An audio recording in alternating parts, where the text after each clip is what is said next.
Hello everyone, now let's look at today's AtCoder beginner contest. So problem A, break, it is very easy, we just output n divided by w. Now problem B, blocks on grid. We have a grid and each square has aij blocks stacked on it. So we need to make all squares equal by removing some blocks. So here we can only remove blocks. So the only way to make all squares equal is that to remove extra blocks so that all the squares have the same blocks as the minimum blocks of all squares. So here we just find the minimum of all squares and calculate the sum of all squares minus the number of squares times the minimum blocks. So problem C, unlucky 7. We need to find all integers without the digit 7 in both decimal and octal representations. So here we can see that n is not very large.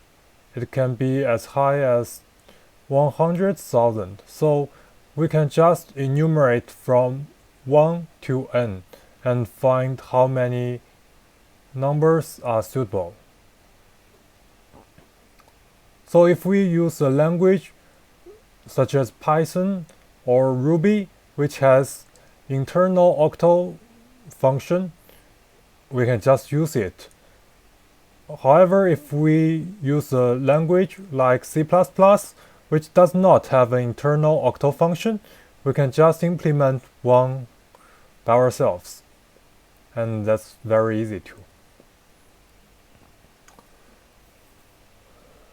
Now problem D, sum of difference. We need to find the sum.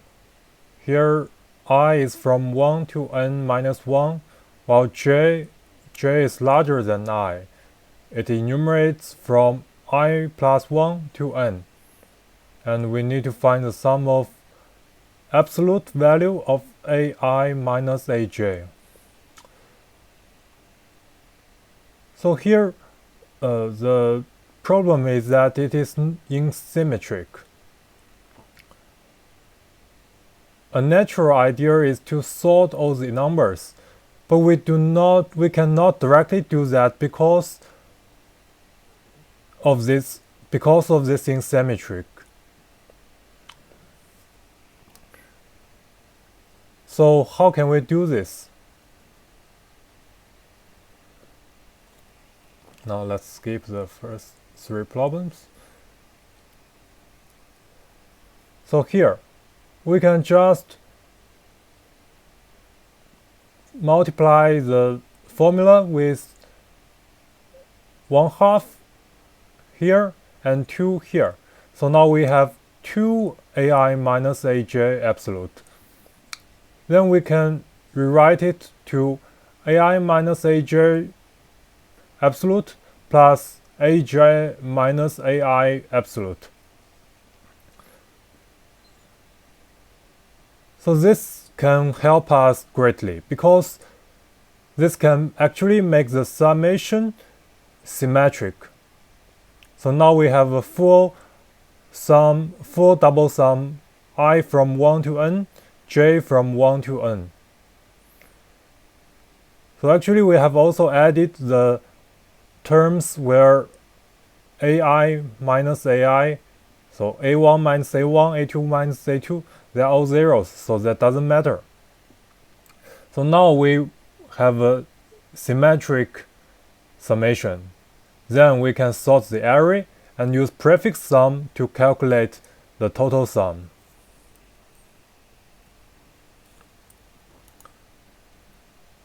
Now problem E, throne. We have n chairs arranging a circle. Then the person initially sits on chair that is S chairs away from the throne in the clockwise direction. Then each time he can move K chairs away from the chair he is currently sitting on in the clockwise direction. After how many moves will he be sitting on the throne for the first time? Or report -1 if that's not possible.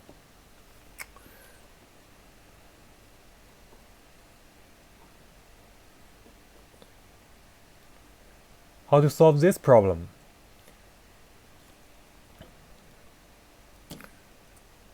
Actually, we can write a formula. Suppose we need to move x times and we move y loops in total. Here, the final loop may be incomplete because we are already S chairs away from the target at the beginning. Then we will have the equation xk plus s equals yn. Thus we have yn minus xk equals s. Then this will be a very familiar equation to you if you have some knowledge about extended GCD, the greatest common divisor. So here we can use extended GCD on n and k, and we will get an equation from the extended GCD, which is y prime n plus x prime k equals the greatest common divisor of n and k. So now we have two situations. The first is that if the greatest common divisor of n and k does not divide s, then we have no answer because we can not find a pair of integer values for y and x such that yn minus xk equals s. Otherwise, we will first multiply both sides with s divided by the greatest common divisor of n and k. So we'll get y prime prime n plus x prime prime k equals s. So since the problem requires that we find the minimum number of moves, so we need to minimize y. This can be done by modulo the least common multiples of n and k. And then after we minimize y, we will get the answer x. So finally, problem F, rook on grid. We have a grid with h horizontal rows and w vertical columns. So we are first at square 1, 1. We are rook, so we can only move directly in line. In one move, we can move to the right or move downward through any number of squares, but we cannot surpass any obstacles. So there are m obstacles on the grid. Now we can move at most two moves. And we need to find the number of squares that we can reach. So I think the problem should provide some pictures so that we can understand it more clearly, but it does not give any images. However, I have made one image.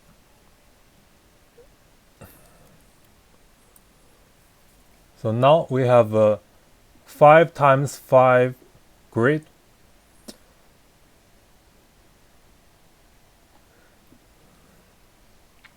And we have 4 obstacles at 1, 4, 2, 3, 3, 4, and 4, 2.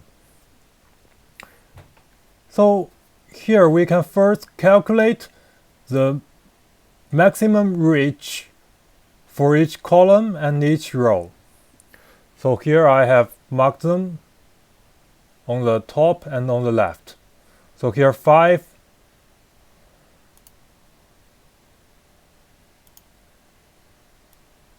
means that we can reach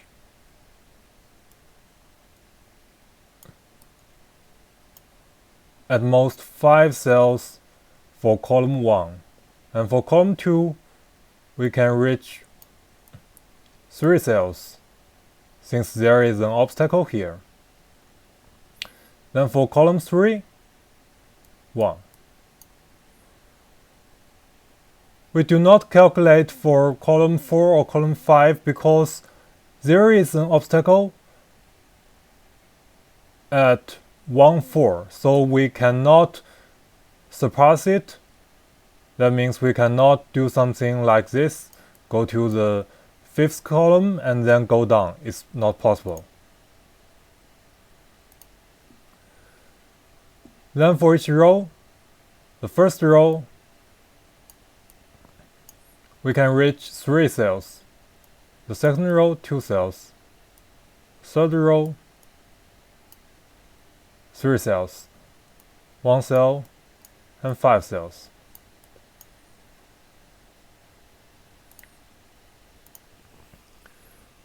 So now we need to calculate the squares that we can reach. So as we can see that we have 2 possible routes.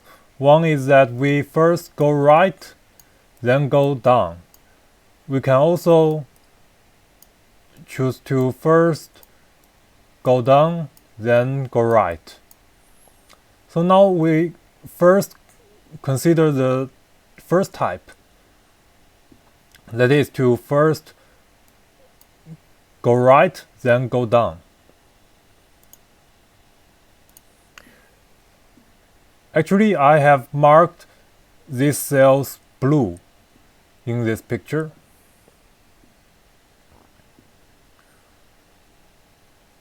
If we first go to the first column, then go down, we can reach 5 cells. If we first go to the second column, then go down, we can reach 3 squares. Then for third column, 1 square. So here we can reach 9 squares in this way. Actually, this is just the sum of the maximum reach numbers for each column, which we have calculated.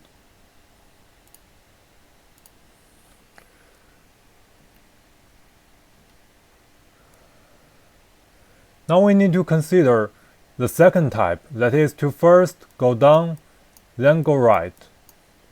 But here we find that there might be duplicates. So for example, this cell, we can either go to the second column, then go down, or we can go down to the third row, then go right. So it will be calculated twice if we just sum up the maximum reaches for each row. Then how do we consider this?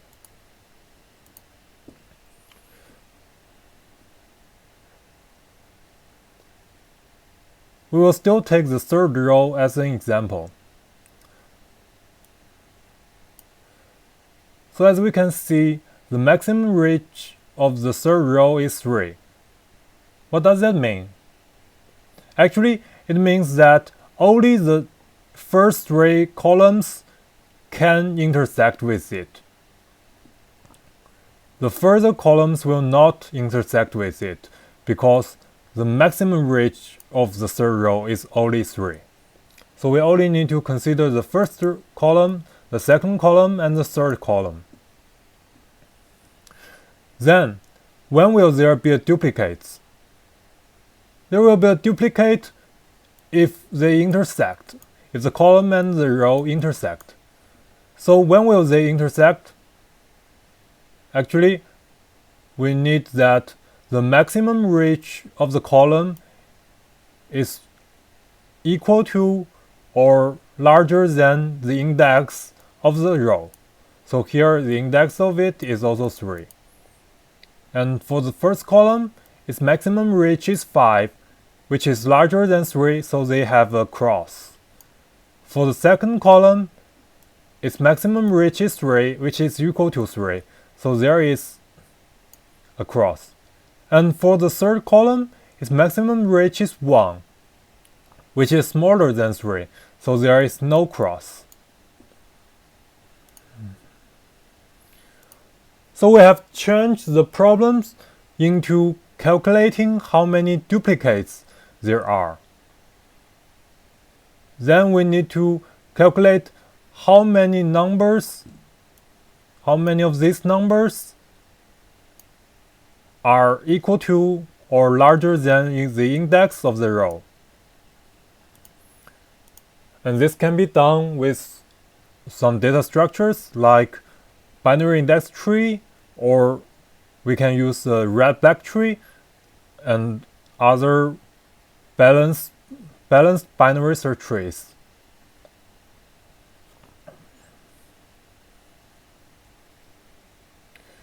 And here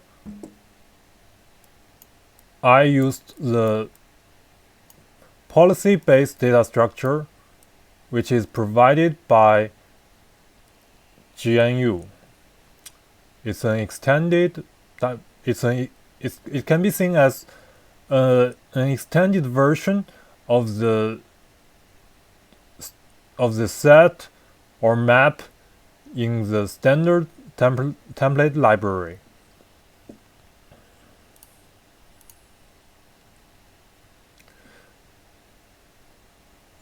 Here, there is still another problem. If we handle the rows from the top to the bottom, then we'll find a difficult situation. For the first row, we need to consider columns 1 to 3. And for the second row, we need to consider columns 1 to 2, 1 to 3, 1 to 1,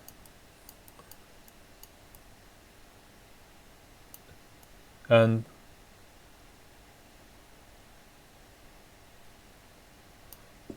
here, for the last row, originally we need to consider 1 to 5, but since the fourth column and the columns follow the fourth column are banned, so we only need to consider 1 to 3. So this means that we will need to add things to the set. We will need to add some numbers, then remove numbers, then add numbers, then remove numbers. And if we consider a very bad situation, for example, we have W1, W1, W1, then we will need to add W numbers, remove until there is only one number, then add to W numbers, which will consume a lot of time. So here, what can we do? Actually, it's very simple. We can just do a sorting. We can sort the rows according to the numbers, according to their maximum reaches. So now we will handle the row with the minimum number first. Then this row, then this row, then this row.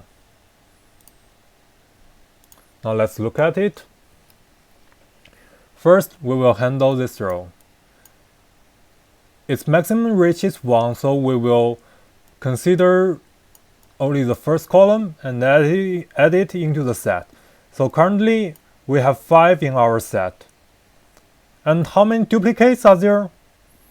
We need to count how many numbers in the set are equal to or larger than 4, which is the index of the row. Obviously, the answer is 1. So actually, the fourth row add 0 extra squares to our final answer. The only square is a duplicate. Now we consider the second row, and we need to add the second column into the set. So we have 3 and 5 in our set, and we need to find the duplicates. Actually, we have 2 duplicates. So also the second row does not give us any new answers. Now, actually we should consider the first row, but here we can just skip the first row because the first row have been handled when we deal with the columns. Now let's look at the third row. This time we need to add the third column into the set, so we have 1, 3, 5 in the set, and the duplicates are numbers in the set that are equal to or larger than 3. So here it should be 2. So the third row gives us a new answer, which is marked in yellow. This one is a new answer, and these two are duplicates.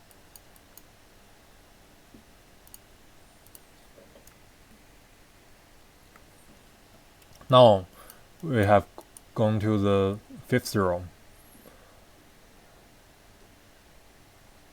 We will not add new columns into the set because these two columns, the fourth column and the fifth columns, are banned. Now the duplicates are numbers in the set that are equal to or larger than 5. There is only one number, so there is one duplicate. Then we can add the rest 4 cells to our answer. And now we are done and the problem is solved.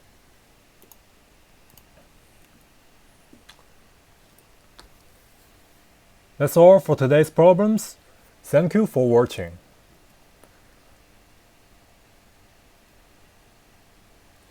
All the source code will be uploaded to my personal site cp/wiki.verso.app, and you can look at the source code at my site. Thank you again and goodbye.